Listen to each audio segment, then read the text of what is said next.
जाहाथे इयुनाव जोंनि गथ' गथायफोरा मुसलपुर डिस्ट्रिक्टनिफ्राय जाहाथे सिंगार जेनेबा एक्ट्रिस एक्टर जाहाथे बिदि ओंखारबावो गुबुन नामैबो मिन्थिगौ लावदं होननानैबो मिन्थिगौ जा बिथाङा फंबाया जोंखौ जोबोद अनसायो बिथांखौ जोंनि बिसानिफ्राय गांसे आर'नाइजों मान बावनो थाखाय गुरै खावलायहरबाय आखाइ खबनाव रायजोफोर बिथाङा मोनसे लाइनजोंल' नङा हारिमुबो अनसायो समाजबो सिबियो बिथाङा बायदि बायदि आरो बिथाङा बिजनेसबो मावो जोबोद गेदेर बिजनेसमेनबो बिथांखौ जों मान बावबाय आरो बिथांखौ जोंनि बिसानिफ्राय एसे बिबुंथि लाखिनो थाखाय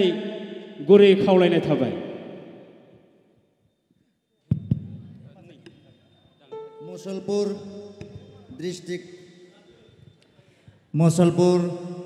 डिस्ट्रिक्ट कमिटि बिसानि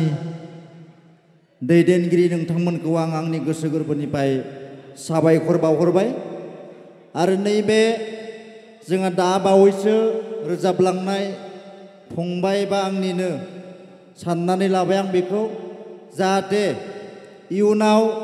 जोंनि गथ' गथायफोरा मुसलपुर डिस्ट्रिक्टनिफ्राय जाहाथे सिंगार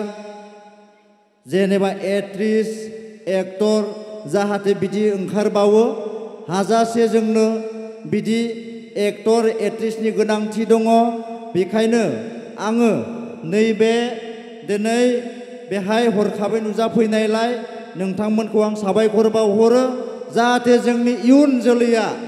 कालसारजों लोब्बा लाखिनानै जाहाथे जोङो गोजौ लेभेल कालसारखौ लांनो हायो आं बेखिनिखौनो बुंनानै फोजोबनाय जाबाय